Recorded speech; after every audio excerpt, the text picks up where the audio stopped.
मनुस्मृति को जलाने का क्यों काम किए? इसलिए कि मनुस्मृति में एक बड़े तबका के खिलाफ 85% लोगों के खिलाफ अनेकों गालियां दी गई। रामचरितमानस का क्यों प्रतिरोध हुआ? किस अंश का प्रतिरोध हुआ? अधम जात में विद्या पाए, भयहु जथा ही दूध पिलाए। यानी अधम मतलब होता है नीच।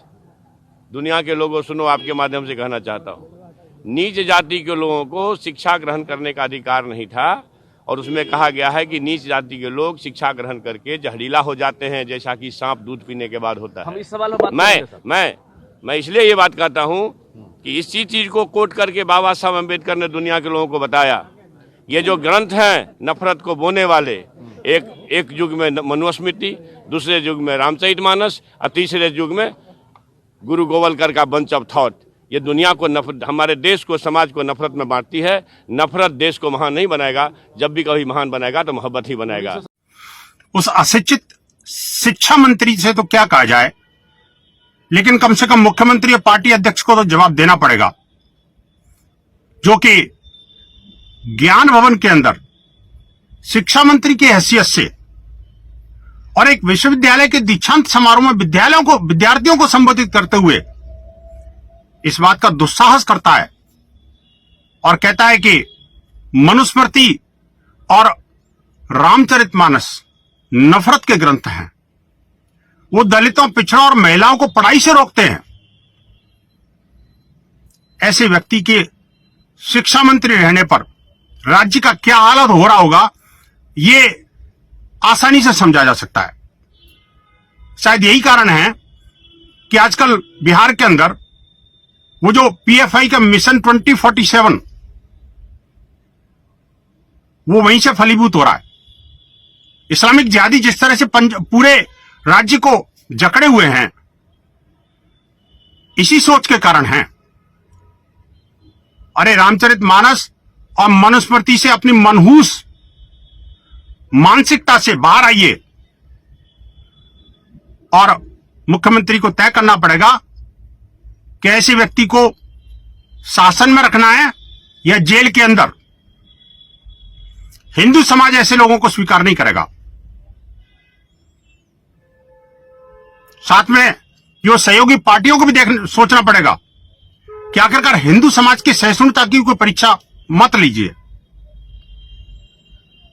हम सर तन से जुदा गैंग के हिस्से नहीं हैं, लेकिन प्रेरित मत करिए हिंदू समाज को। इस तरह की अभद्र भाषा, धर्म ग्रंथों पर अभद्र टिप्पणियां, उनके विरुद्ध उकसाने का जो काम ये कथित शिक्षा मंत्री ने किया है, बेहद गंभीर है, चिंतनीय है, निंदनीय है, निकृष्ट है। कार्रवाई जरूर होनी चाहिए।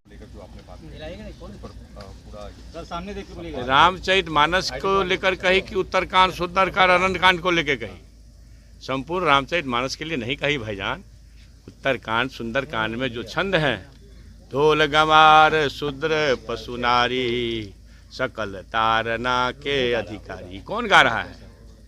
कौन कैसेट बेच रहा है? वही धर्माचार्य लोग कैसेट बेच रहे हैं। ढोल पीटने पर बजेंगे, गमार भी पीटने पर ठीक होंगे। तारना माने क्या होता है भैया? पीटना। तारना मतलब उबारना भी होता है मंत्री जी। आपके शब्द में होंगे, हो सकता है यथास्थितिवादी,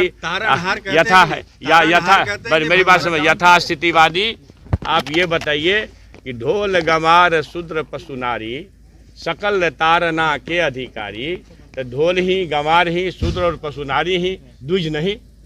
इसका मतलब द्विज को तारने की जरूरत नहीं है ना आपके हिसाब से? द्विज को तारने की जरूरत नहीं है भैया, मतलब द्विज पहले से तारे हुए हैं। कमजोर होता आप बात समझिए, आप वही मनुष्य जाता है भगवान के पास, आप मेरी बात सुनिए ना। ढोल ही तारने लायक है, ठीक है, ढोल जब तक गमार ही तारने लायक है। ढोल को जब तक उसके चमड़े को टाइट नहीं कीजिएगा बजेगा नहीं। वही ढोल ही तारने लायक है, गमार वही वैसे वंचित का चमड़ा टाइट करने लायक है, नारी, संपूर्ण नारी जाति का चमड़ा टाइट करने लायक। आप किस बहस में आ गए? आप हमसे इंटरव्यू करने आए हैं कि आप बहस में आए हैं? सो बताइए। अगर बहस करना है तो बहस करिए, फिर धर्माचार्य को बुला के बहस करिए। अब तारना का अर्थ हमको समझा रहे हैं, तारना का अर्थ लोगों को समझाइए। अब बात समझिए, ढोल गमार शूद्र पशु नारी सकल तारना के अधिकारी, तो मतलब नारी ही क्यों, पुरुष क्यों नहीं तारना के अधिकारी? अगर आप सही हैं कि तारना मतलब होता है आज भी आप नारी सशक्तिकरण क्यों करते हैं? आप पुरुष क्यों नहीं करते हैं? आप मानते हैं ना, आप सरकार में हैं, मानते हैं ना कि नारी जो है यही ना कमजोर है, क्यों उसकी जरूरत क्यों पड़ गई भाईजान? हजारों साल से जिन लोगों ने अपना एकाधिकार रखा वो आज भी अपने एकाधिकार को सुरक्षित करना चाहता है। इसलिए महागठबंधन सरकार की ये महत्वाकांक्षी योजना है कि नारी को हम सशक्तिकरण करें। अब इसका मतलब क्या हम तारें? बताइए, सशक्तिकरण का मतलब तारना होता है? आप तो लगता है कहीं से द्विजवाद पढ़ के आ गए, हमसे बहस कर रहे हैं। आप बात समझ नहीं, आप समझिए भाई, वही ना। तो भाई पुरुष क्यों नहीं? जो इस देश में 95-90% 85% लोग हैं, तो आप समझ लिया आप करना क्या चाहते हैं। क्यों जातीय जनगणना का विरोध हो रहा है? कौन लोग विरोध कर रहे हैं? तो वही यथास्थितिवादी लोग जिनके खिलाफ संघर्ष है, मनुस्मृति के खिलाफ, रामचरितमानस के उत्तरकांड और सुंदरकांड के उस छंद के खिलाफ, और गुरु गोवलकर के बंच ऑफ थॉट के खिलाफ। तो ये सारी बातें जब आ रही है तो ये आएगी। हमारा जी काटने का 10 करोड़ भैया किसी को दे दो, कोई तो अमीर हो जाएगा। हम तो जलने वाले लोग हैं। जो जलेगा नहीं वो निखरेगा नहीं।